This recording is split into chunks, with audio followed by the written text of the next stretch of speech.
10 मुहर्रम को जुम्मे का दिन था। इमाम हुसैन इमामा बांध के घोड़े पर बैठकर खुतबा देने लगे तो एक शख्स अंदर से बोल के कहने लगा, हुसैन तकरीर लंबी ना कर, हमारा जुमा लेट हो रहा है। बल्ले ओ नमाजियों, सामने वो शख्सियत खड़ी है जिस पर अभी दुरूद पढ़ेंगे नमाज में, अल्लाहुम्मा सल्ले अला मुहम्मदिन व अला,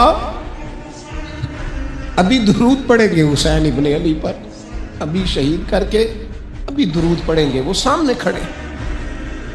और इमाम हुसैन का एक जुमला तारीख ने यूं लिखा है कि शायद रेत के जर्रे भी तड़प गए। इमाम अली मकाम फरमाने लगे, मुझे गौर से देखो, तुम्हें पता है मैं कौन हूं?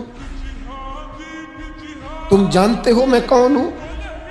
नबी पाक ने फरमाया था, ये हसन और हुसैन मेरे बेटे हैं, क्योंकि मेरी बेटी के बेटे।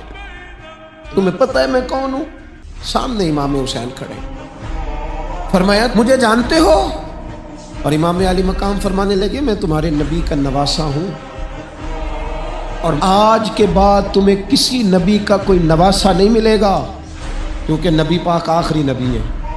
और जब हुजूर के बाद कोई नबी नहीं आएगा तो किसी नबी की औलाद कैसे होगी? तुम्हें आज के बाद किसी नबी के नवासे की ज़ियारत नहीं मिलेगी।